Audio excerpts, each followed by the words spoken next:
You ever have that feeling like you're just going through the motions? You're physically there, but your mind is somewhere else completely, thinking about tomorrow or stuck on yesterday, but never really here? Well, today we're diving into the one skill that can change all that, the discipline of presence. It's about closing that gap between what you're doing and who you're meant to be. The great sports psychologist Bob Rotella just nails it with this quote. He says the goal is to play in the present moment, to be totally locked in on the task at hand, no matter what the outcome might be. And then he hits us with the punchline. This is simple, but not easy. That single paradox, right there, is at the heart of everything we're about to unpack. It's a fantastic question, isn't it? I mean, if the whole concept is just be here now, why is it such a struggle?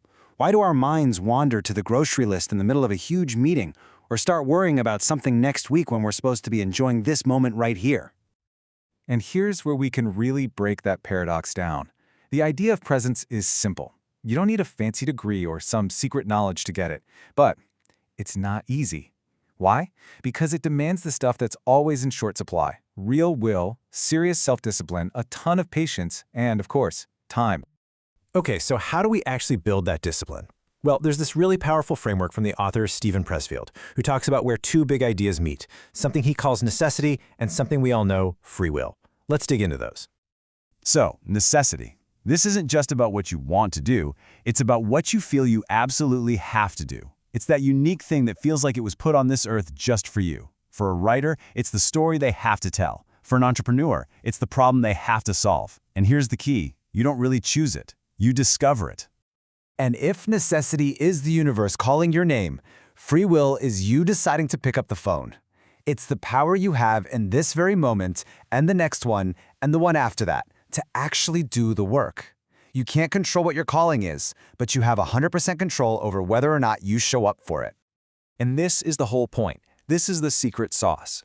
Presence is the bridge that connects the two. You don't answer your life's calling by fantasizing about some big, glorious future. You answer it by being totally present for the messy, unglamorous, immediate task right in front of you. That is how a calling becomes a reality.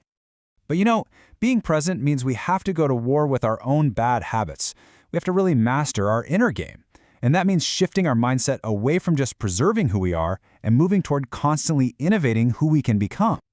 The legendary management guru Peter Drucker had this great idea that companies have to be destabilizers. They have to constantly shake things up and innovate, or they'll become obsolete. Well, guess what? The exact same thing is true for us as people. The very habits and ideas that got you here might be the exact things holding you back now. So, this is the choice we all face, every single day.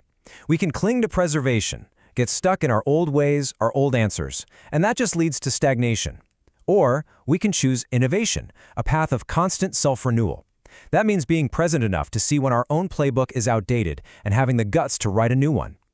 And this is where a little bit of ancient wisdom from the Stoic philosopher Epictetus comes in handy.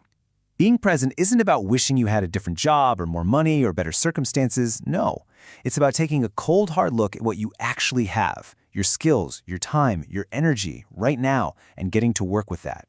You play the hand you're dealt, not the one you wish you had. Okay, so we've accepted our circumstances, we're working on that inner game. How does that turn into real effective action? How do we start making an impact? Well, for the answer to that, you won't find better metaphors than in the world of sports. Think like an elite athlete. Their mindset gives us a perfect playbook for action. First, you got to be ruthless and cold-blooded. That means bringing a sharp, unemotional, total focus to the moment. Second, take what the defense gives you. Don't force a plan that isn't working. Adapt to reality. Third, control the controllables. You can't control the outcome, but you can always control your attitude and your effort. And finally, you have to finish. See the job all the way through. I love this idea. It's so powerful. Your job is just to execute the play. That's it. You don't stop to look up at the scoreboard. You don't waste energy arguing with the ref. You just focus on your assignment in this one moment and you keep going, full speed, until that whistle blows. Let the results sort themselves out. This distinction from T.E. Lawrence, Lawrence of Arabia, is just brilliant. He talks about night dreamers. These are people whose dreams are just fantasies, totally disconnected from action. But then, there are the daydreamers. These are the people who are truly present. They act with their eyes wide open, grounding their vision in what they can do right now. These, he says, are the dangerous people. the ones who actually make dreams possible. So, why? Why is this daily discipline of presence so critical? Because it's about way more than just being productive or checking things off a list. It's about the deep down purpose of it all and the incredible compounding effect of how we choose to live each day. Emerson just reframes the entire goal so beautifully here. At the end of the day, success isn't really about what you achieve for yourself. It's about what you contribute. The whole point of all this focus, all this discipline, is to use your unique gifts to serve others, to make even one life breathe a little easier. That's the real win. And that big, grand purpose? It's built one tiny moment at a time.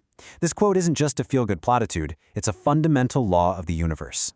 Every single time you choose focus over distraction, action over delay, you are literally building a better future for yourself. It's like compound interest for your life. Each choice adds up. So let's bring it all home with the biggest takeaways. First, remember presence is a muscle. It's a use it or lose it kind of thing. You have to practice. Second, know that every focused moment compounds. What you do today matters tomorrow. Third, feel the urgency here. The longer you wait for the future, the shorter it will be. And finally, make a conscious choice to use your energy to build things up, not tear them down. And through all of this, please remember, the benchmark for your progress is not somebody else's Instagram feed. It's not your competition. It's you. The real game is an internal one. Are you a little more focused, a little more disciplined, a little more purposeful than you were yesterday? That is the only scoreboard that matters. And that brings us right here to this moment. The game is still on. The clock is running. So I'll just leave you with this one question to take with you. The whistle hasn't blown. What is your next play?